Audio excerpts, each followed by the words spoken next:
The Passover of the Jews was near, and Jesus went up to Jerusalem. In the temple he found people selling cattle, sheep, and doves, and the money changers seated at their tables. Making a whip of cords, he drove all of them out of the temple, both the sheep and the cattle. He also poured out the coins of the money changers and overturned their tables.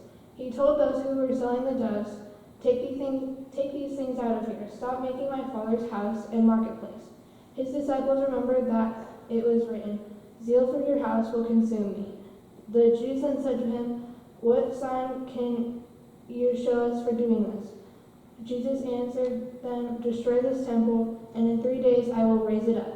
The Jews then said, "The temple has been under construction for 46 years, and you will raise it up in 3 days?" But he was speaking of the temple of his body. After he was raised from the dead, his disciples remembered that he had said this, and they believed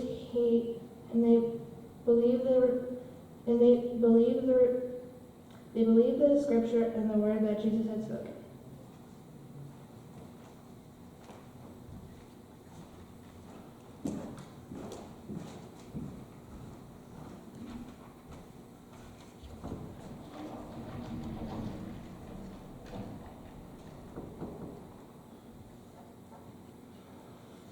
So we get a story today of Jesus being mad, real mad. I was trying to think, and I'm sure I'm probably wrong. I didn't know if there was another example in the Bible of when Jesus was this angry, or ever when Jesus was angry, besides this story of driving out these people in the temple. He really made us question, or made them question, what it meant to be church. Kind of what of a thing we've been in this past year. What it means to be church. You know, what is church? Is church watching a live stream service? Is it going and watching the video later? Is it your private devotions at your house? We've really kind of had to rethink what it means to be and do church in this past year. Whatever it is now, it's not quite business as usual. We've been kind of been forced to think, well, what is most important about church? And we're going to do a lot of thinking about what do we do when things can and do go back to normal. Do we just go back to the way things were? Or do we do some things differently? Because we've understood or maybe learned what's most important about being and doing church. Jesus did that in our story for today. You see, we usually kind of think of Jesus as kind of meek and mild, maybe soft-spoken, maybe speaking up when he talks to his disciples. But I don't know if I've ever really pictured Jesus as angry, as flat-out mad, seeing red. I mean, he made a whip and started using it to get people out of the temple, tipped over tables, poured out money jars. And then they said, well, why are you doing this? Give us some authority of why you get to come in here and do this. And Jesus says to them, basically, kill me. I'll be back in 3 days. Not exactly Jesus, meek and mild, with some teaching moment. He goes in and freaks out. And I think he had a right to. Different scholars have different theories about why Jesus did this. They don't think he was really calling out Judaism or that practice or that form of worship, but more of the exploitation of the people that would come in to worship. You see, their rules said they had to do certain sacrifices, and priests had to do it, and you could bring in lambs or goats or different animals, or if you're poor enough, you could just bring in a pigeon. Well, then if you traveled and didn't have it, well, you could certainly buy it there in the temple courts, but it's going to cost a little extra just for the convenience, you know. Then they only took a certain kind of money for the temple. So if you had the wrong kind of money, you could exchange it for the right kind of money for a certain price, of course. There had been all kinds of barriers put to people being able to come and do what they needed to at that place of worship. It had become more important about the making of money or making sure things were done exactly right instead of coming to worship and it's allowing people to be with God. And I don't know if in our times it's much different.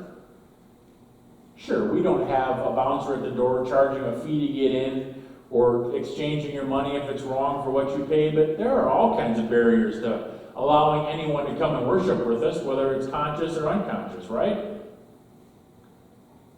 I mean, if you step into a church where nobody looks like you, it might be hard to come back. Or if they don't dress like you, or if they don't belong to the right political party, if they don't love like you, if they don't believe the exact same set of beliefs, it's hard to worship. You're not allowed to worship. We put all kinds of rules, whether conscious or unconscious, about who gets to be here with us on Sunday morning.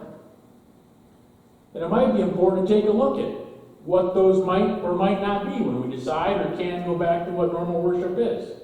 What keeps others from just coming in that door? That's a question the church with a big C should and probably has been asking for years. What barriers do we put in the way of having our neighbors or friends or other people come in here and worship with us?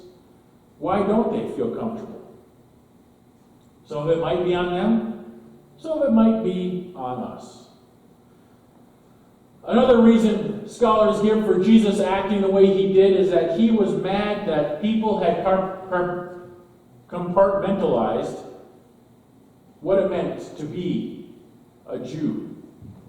Where they made the temple and that Sabbath day sacred, and the rest of the time they're home, and they weren't at the temple, just kind of secular.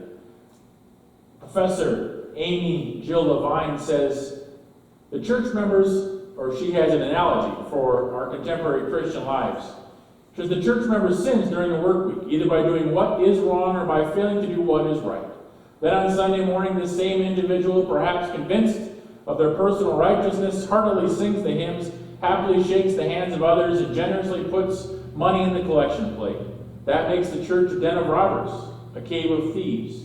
It becomes a safe place for those who are not truly repentant and do not truly follow what Jesus asks. The church becomes a place of showboating, not of fishing for people. That Professor Jill Levine brings up kind of an uncomfortable interpretation of Jesus' anger. Basically, she says Jesus is mad because people come on the Sunday and they pretend everything is holy and worship and do fine, and then the rest of the week you'd never know they showed up in a church or a sanctuary or a believer. The only time they worry about being holy or letting that religious into their lives is that Sabbath day. And they go back to living their lives as if they didn't learn anything or weren't challenged by it. And I think that interpretation speaks a little bit more to me than just Jesus was mad at the money changers and the system of selling animals at the temple. Because it challenges us to see, well, what does it mean to come to church on Sunday morning? Is it something we simply do out of habit? Is it something we do where we need to come to church to be challenged or changed or fed? Do we come to be prepared to be able to go to be light to the rest of the world? Or is it just something we do to make ourselves feel better, to say, yeah, I did that, I'm good for the next 6 days? Now, there is worth in coming to church to be fed, to be reminded of the forgiveness and the unconditional love of God and Jesus. But we also need to come to church to be challenged, to be reminded that we can do better. And if we don't take that first reminder of love and unconditional grace and let it affect the way we live the rest of our week, we never become challenged and think, maybe I'm not doing that right, or maybe there's something else I can do better, that I think Jesus would be angry and say, well, why are you here? Church is not only about making us feel comfortable and accepted and loved, it's also about reminding us how we can be better. This story reminds us that when it comes to our spiritual lives, both private and public, or as we worship or when we're at home, Jesus isn't about the business as usual or the status quo. He has no interest of having our faith be only about comfort and complacency. It also needs about holiness and justice. Listening and being in church is not only a passive experience. Yes, Jesus is a comforter, a source of grace, a source of hope. But he also gets pretty mad when people don't take their worship or their spiritual lives serious enough. He's a disruptor, an upender, mad enough to make a whip of cords and get righteously angry. You can see his humanness here. When he sees what they're doing to his Father's house or how they're treating it.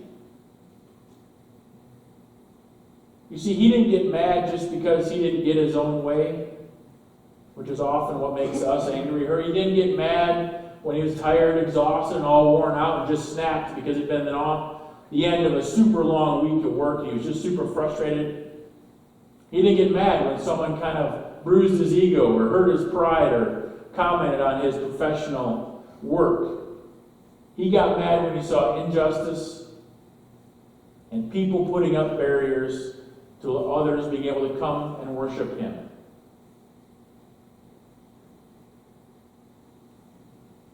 When we think about injustice, when we think about barriers to worship, what do we have? What pops up in our minds? When we hear about Jesus being righteously angry, what questions do we ask about our story? What's our reaction to this story? How do we feel about a Jesus that's mad, angry, upset? His language, his tone. Do we get offended by his anger? By his violence, even with the whip and overturning of the tables? If we are angered, why? What vision of Jesus is that challenging us about? Another question we can ask ourselves is, what are we passionate about when it comes to our faith? What are we most inclined to protect or defend? Do we even worry about being zealous?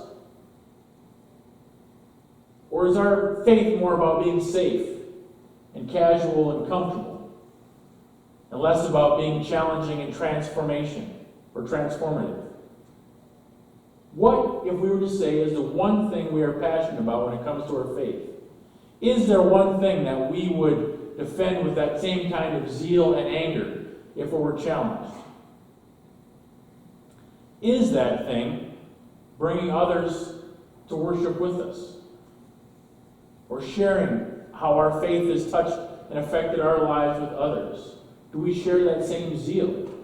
If we've experienced that grace and that love and that forgiveness of God, do we share it? Do we say, hey, join me Sunday morning? Or you know what, I had this really super bad time in my life, and I don't understand everything about it, but all I know is God helped me through it.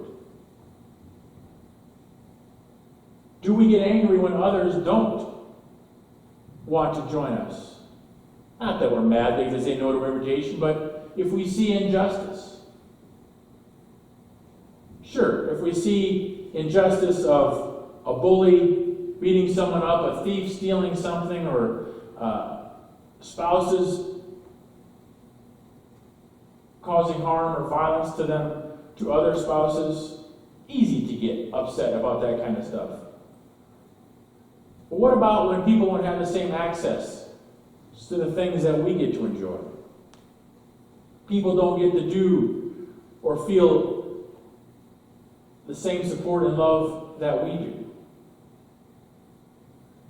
Do we get that way when we see injustice carried out to different groups of people?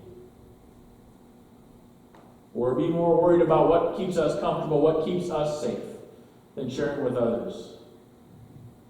Jesus comes to the temple and he interrupts that business as usual. He isn't worried about what their reactions might be. He only sees barriers to worship. He only sees people acting about their own self-interest. What if we saw ourselves as temples? What would it be like to work as Jesus does to preserve and protect all bodies, all holy places, all temples? from every form of injustice, and help to free the barriers where they can worship freely. So as we continue in this Lenten season, we can ask ourselves, has my faith become so abstract, so comfortable, that I can't act when I see injustice or when I see people not being able to worship as I do? Are we able to ask those hard questions? Are we able to say, we can't do business as usual anymore? I need to be part of a solution. I need to be part of making sure that my faith is more than just on the Sabbath, on the Sunday. My faith needs to affect the way I work the rest of the week. My faith should cause me some discomfort and some questioning. It should cause me to hate and to be angry when I see all kinds of injustice. Not that injustice that I just believe happens to me. So as we journey this Lenten season, take a serious look. Where can we be better? Where can we do better? What barriers can we bring down so others feel comfortable to worship as we do?